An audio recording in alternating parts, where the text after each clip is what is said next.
Avis vascular centre మన దేశంలోనే the best varicose vein hospital. ప్రస్తుతం మన ముందు తెలంగాణ భవన్. యాక్చువల్లీ 8 నెలల తర్వాత కేసీఆర్ తెలంగాణ భవన్ కి రాబోతున్నాడు అనే విషయాన్ని తెలిసిన తర్వాత చాలా మంది ఇక్కడికి వస్తున్నారు. యాక్చువల్లీ ఈ మీటింగ్ కేవలం పార్టీకి సంబంధించిన ఎంపీలు, ఎమ్మెల్యేలు, ఎమ్మెల్సీలు ఆర్ ఎక్స్ ఎమ్మెల్యేలు, ఎంపీలు ఇట్లాంటి వాళ్ళకే. బట్ అయినా సరే ఒక్కసారైనా సార్ ని, కేసీఆర్ ని చూడడానికి చాలా మంది ఎక్కడెక్కడి నుంచి వచ్చిండ్రు అంటే తెలంగాణ వ్యాప్తంగా ఉన్నటువంటి చాలా జిల్లాల నుంచి కూడా ఇక్కడికి వచ్చిండ్రు. మనం చూడొచ్చు ఈ బ్యానర్స్ ఒక్కసారి చూడండి.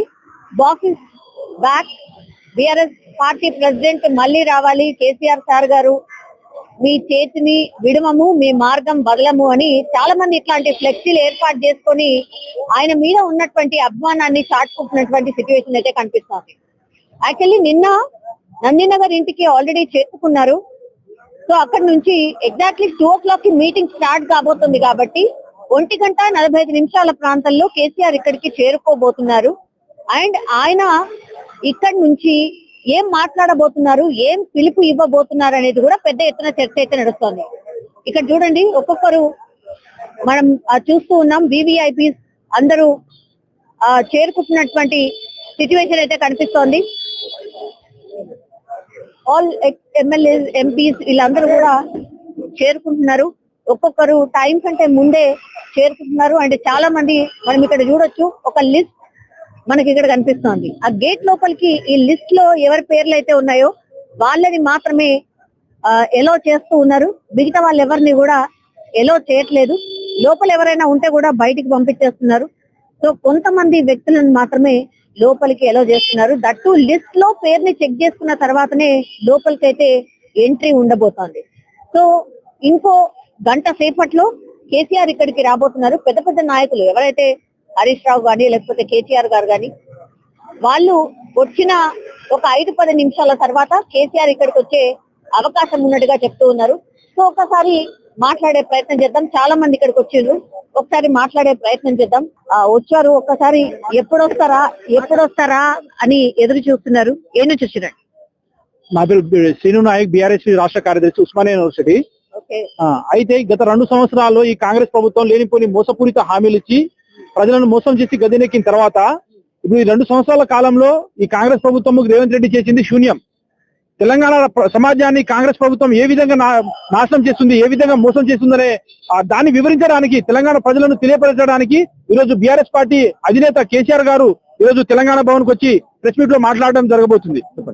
అంటే ఇప్పుడు ఓన్లీ వివిఐపీస్, ఓన్లీ నాయకులకు సంబంధించి ఆయన ఒక కార్యాచరణ ఇవ్వబోతున్నారు, ఒక పోరాటం వైపు నడవబోతున్నారు అనేది ఒక చర్చ. మీడియా సమావేశం ఉంటుందా, ఆయన ఏం మాట్లాడబోతున్నారు అనేది కూడా అంటే అందరు ఎదురు చూస్తూ ఉన్నారు. ఆయన ఏమన్నా మిమ్మల్ని ఉద్దేశించి మాట్లాడే అవకాశం ఉందా? ఖచ్చితంగా ఈ రోజు బీఆర్ఎస్ పార్టీ అధినేత కేసీఆర్ గారు మీడియా సమావేశం సందర్భంగా కాంగ్రెస్ పార్టీ గత 2 సంవత్సరాలుగా కాంగ్రెస్ పార్టీ వైఫల్యాలు, అదే విధంగా పార్టీ క్యాడర్ ని ఉద్దేశించి భవిష్యత్తులో ఈ కాంగ్రెస్ ప్రభుత్వం మీద చేయవలసిన పోరాటం, ఈ కాంగ్రెస్ ప్రభుత్వాన్ని గద్దె దింపడానికి బీఆర్ఎస్ పార్టీ కార్యకర్తలు చేయవలసిన పనులను కూడా ఈ రోజు వివరించబోతున్నారు. 8 నెలల తర్వాత ఆయన రాబోతున్నారు బయటికి. అంటే గతంలో ఇక్కడే 8 నెలల క్రితం వచ్చిండ్రు, మళ్ళా ఇప్పుడు రాబోతున్నారు. ఏం ఎక్స్పెక్ట్ చేస్తున్నారు, ఏం పిలుపునివ్వబోతున్నారు?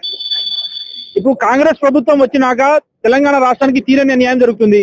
ఒకటి జలదోపిడి, బనకజల్ల ప్రాజెక్టు విషయంలో జలదోపిడి అయినా, తర్వాత ఈ కాంగ్రెస్ ప్రభుత్వానికి పరిపాలిస్తున్న మన రేవంత్ రెడ్డి గారు ఫ్యూచర్ సిటీ అని రియల్ ఎస్టేట్ రంగాన్ని ఏదో ఒక విధంగా కమిషన్ పేరు మీద మాత్రమే పరిపాలన చేస్తున్నాడు. ప్రజాపాలన అనేది నడుస్తలేదు. కాబట్టి దాన్ని ప్రశ్నించడానికి, అది ప్రజలను తెలియపరచడానికి మన బీఆర్ఎస్ పార్టీ అధినేత కేసీఆర్ గారు వస్తున్నారు. ఇప్పుడు కవిత గారు పార్టీ నుంచి వెళ్ళిపోయిండ్రు, ఆమె గురించి ఏమన్నా ప్రస్తావన ఉండబోతుంది? లేదండి, అది ఆల్రెడీ పార్టీ ఒక డెసిషన్ తీసుకున్న తర్వాత అది ఆ చరిత్ర అయితే ఉండదు. చర్చ అనేది దేని గురించి ఉంటుందంటే ఈ కాంగ్రెస్ పార్టీ వైఫల్యం గురించి చర్చ ఉంటది. రేవంత్ రెడ్డి తెలంగాణ రాష్ట్రాన్ని ఏ విధంగా దోచుకుంటున్నాడు దాని గురించి చర్చ ఉంటది. భవిష్యత్తులో బీఆర్ఎస్ పార్టీ కార్యకర్తలు, నాయకులు ఏ విధంగా అవలంబించాలి, తమ పోరాటాన్ని ఏ విధంగా ముందుకు తీసుకుపోవాలనే దాని గురించి చర్చ ఉంటది. ఇప్పుడు స్థానిక సంస్థల ఎన్నికల్లో కాంగ్రెస్ పార్టీ ఓకే అధికార పార్టీ కాబట్టి గెలిచింది, కానీ బీఆర్ఎస్ పార్టీ ఇక లేదు, బీఆర్ఎస్ పార్టీ ఇక ఉండబోదు అన్న పొజిషన్ లో ఇప్పుడు పెద్ద ఎత్తున మీరు స్థానిక సంస్థల ఎన్నికల్లో మంచి పర్ఫార్మెన్స్ చేయగలిగినరు. ఎట్లా సాధ్యమైంది? దీని గురించి కూడా ఏమన్నా మాట్లాడే అవకాశం ఉందో? 2018 పంచాయతీ ఎలక్షన్ చూసుకుంటే కాంగ్రెస్ పార్టీకి అప్పుడు మండలానికి ఒక సర్పంచ్ కూడా గెలవలేదు. కాంగ్రెస్ పార్టీ 2018 పంచాయతీ ఎలక్షన్ సందర్భంగా మండలానికి ఒక సర్పంచ్ కూడా గెలవలేని పరిస్థితి ఏర్పడ్డది. ఇప్పుడు మా పార్టీ ప్రతిపక్షంలో ఉండి కూడా బీఆర్ఎస్ పార్టీకి ప్రజలు బ్రహ్మరథం పట్టించారు. అంటే ఒక 4000 పైచులకు అంటే 32-33% ఓట్లతో సర్పంచ్ స్థానాలతో బీఆర్ఎస్ పార్టీని గెలిపించారంటే భవిష్యత్తు కూడా బీఆర్ఎస్ పార్టీతోనే ఉంటది. ఒక విమర్శ ఉంది కదా, కేసీఆర్ గారు అసలు బయటికే రారు, అసెంబ్లీకి రారు అనేది. మరి ప్రజలందరూ ఎదురు చూస్తలేరా కేసీఆర్ గారు మా గురించి పోరాటం చేయాలనేది? మేడం, ఆరోగ్య కారణాల రీత్యా ఎవరికైనా ఏదైనా ఉంటే ఆయనకి ఇప్పుడు ఏజ్ కూడా చూసుకోవాలండి, వయసు కూడా చూసుకోవాలి. వయసు ఆరోగ్య రీత్యా కారణంగా ఎవరు అంత బయట అంత పర్ఫెక్ట్ గా తిరగలేరు. ఆయన వచ్చినా కూడా ప్రజల పక్షాన మాట్లాడడానికి చూస్తారు. ఇప్పుడు ఆయన కూడా వచ్చింది కూడా దేనికోసం, ఇన్ని రోజులు జాబ్ వచ్చింది కాబట్టి ప్రజలకు మనం తెలియజేయాల్సిన అవసరం ఉన్నది. ప్రజలు మనకు బాధ్యత ఇచ్చిర్రు, ప్రతిపక్ష హోదాలో కూర్చోబెట్టినా మన ప్రజల కోసం పోరాటం చేయాలి కాబట్టి ఆ విధంగా ముందుకొచ్చి ప్రభుత్వాన్ని ప్రశ్నించడానికి ముందుకు వస్తున్నారు. ప్రభుత్వం యొక్క వైఫల్యాలను ప్రజల ముందు ఉంచడానికి ముందుకు వస్తున్నారు. మొదటి నుంచి ఈ రోజు వరకు ప్రజల మనుగడ కోసం పనిచేసింది, రేపు కూడా ప్రజల మనుగడ కోసం పనిచేయాలి. అందుకోసం ఈ వాటర్ విషయం అనేది తప్పకుండా కేసీఆర్ బహుశా ఈ రోజు మాట్లాడుతుండొచ్చు. యూటీ మరి మీరు అందరు మాట్లాడితే సంతోషమే. ఏ సబ్జెక్ట్ ఒకటి కేసీఆర్ గారు ఆయన ఒక చైతన్య చక్రవర్తి, ఆయన ఒక చాణక్యుడు, ఆయన ఒక హిట్లర్. ఏ పదం పెట్టినా కూడా అలాంటి విజ్ఞానవంతుడు ఈ భారత రాజకీయాల్లో మనకు కనబడు. అంత గొప్ప తెలివితేటలు ఉన్నటువంటి కేసీఆర్ గారు ఎప్పుడు ఎక్కడ తీసుకుంటాడు, ఎందుకోసం ఆగిండు, ఇప్పుడు ఎందుకోసం వస్తుండు, ఏం జరగబోతుంది అనేది ఆయన నోటి నుంచే మనం విందాం. మనం ఊహించుకుంటంత గొప్పలం కాదు అని నా అభిప్రాయం. నాయకులను మాత్రమే కలవబోతున్నారు అని అంటున్నారు. జనరల్ గా అంటే కార్యకర్తలను ఉద్దేశించి కూడా ఆయన ప్రసంగిస్తారా? ఉద్దేశించి సమావేశం అయ్యే స్థలం కాదు ఇది. కేసీఆర్ గా ప్రజలను ఉద్దేశించి మాట్లాడతారు అని అంటే మొత్తం ఈ జూబ్లీ సరిపోదు. ఆయన మాట్లాడతాడు తప్పకుండా, బహుశా ఎల్బీ స్టేడియంలోనో నిజాం గ్రౌండ్ లోనో ఇంకెక్కడోనో స్థలం చూసుకొని తొందరలో మీటింగ్ పెడతారు. అట్లాంటిది ఏమి ఉండదు. కానీ ప్రస్తుతానికి మనం ఏం చేద్దామనే ఒక చర్చలు జరిగే అవకాశం ఉంది కాబట్టి అది ఇంటర్నల్ మీటింగ్ గా నాయకులను కలిసే అవకాశం ఉంది కాబట్టి నాయకులను కలుస్తారు. ప్రజలను తొందరలో కలుస్తారు, ఆయన నుంచి వార్త వస్తుంది. అట్లానే ఉంది. ఆయన 100% స్టిఫ్ ఉన్నాడు, కార్యకర్తలకు దిశానిర్దేశం చేయబోతున్నాడు. నిన్నటి వరకు కూడా ఇక కథం అయిపోయింది, బీఆర్ఎస్ పార్టీ లేనే లేదు, ఇక అయిపోయింది, కథ అయిపోయింది అంటే మళ్ళొకసారి స్థానిక సంస్థల తర్వాత ఒక్కసారి బౌన్స్ అయింది బీఆర్ఎస్ అనేది. సముద్రము మౌనంగా ఉన్నన్ని రోజులు అది పనికిమాలిన సముద్రం కదలేదు మెదలేదేంద్రా అనుకుంటారు. ఉప్పెన వచ్చిన రోజునే తెలుస్తుంది దాని ప్రతాపం, ఆ విశ్వరూపం ఎట్లుంటది అనేది. ప్రజలు మాట్లాడినవి అన్ని నాయకులు అనుకున్నాయి అన్ని వాస్తవాలు కాకపోవచ్చు. కాబట్టి తొందరలోనే కాంగ్రెస్ పార్టీ చేసినటువంటి తప్పుడు ప్రచారాన్ని భూస్థాపితం చేస్తూ ప్రజలను చైతన్యపరచడానికి బీఆర్ఎస్ అధినేతగా తనంతో కార్యక్రమం ఇవ్వబోతున్నాడు. తప్పకుండా ఆ కార్యక్రమం విజయవంతంతో ప్రజలు తొందరలోనే అర్థం చేసుకుంటారు. Thank you. ధన్యవాదాలు. టిఆర్ఎస్ భవన్ దగ్గర మనం ప్రస్తుతం ఉన్నాం. చాలా మంది కూడా ఎక్కడెక్కడి నుంచి వచ్చారు, ఒకసారి మాట్లాడదాం ఎందుకు వచ్చారు ఏంటి అనేది. మీరేం నుంచి వచ్చారు?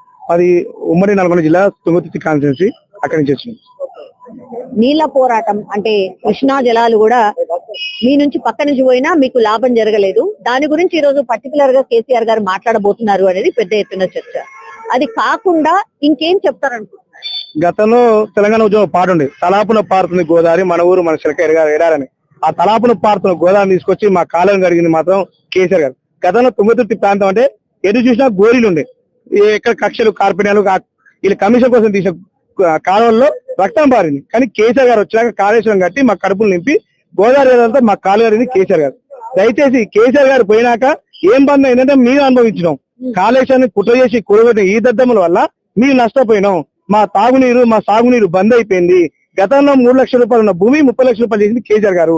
ఇప్పుడు మీరు అన్నట్టు కృష్ణా జిల్లాలో కేఆర్ఎండి కప్పచెప్పినప్పుడు గతంలో నల్గొండలో మీటింగ్ పెట్టి మీరు చాదగానోళ్ళు కాబట్టి కృష్ణా జిల్లాలు తీసుకుపోయి తాకట్టు పెట్టారు ఆంధ్రలో కని కొట్లాడింది కేసీఆర్ గారు. ఇప్పుడు అదే జరుగుతుంది. అటు బనకజల్ల కట్టి గోదావరి జిల్లా తీసుకుపోవాలని, ఇటు కేఆర్ఎండికి మళ్ళా చెప్పాలని చేస్తున్న ప్రయత్నాన్ని అడ్డుపడడానికి కేసీఆర్ గారే బయలుదేరారు.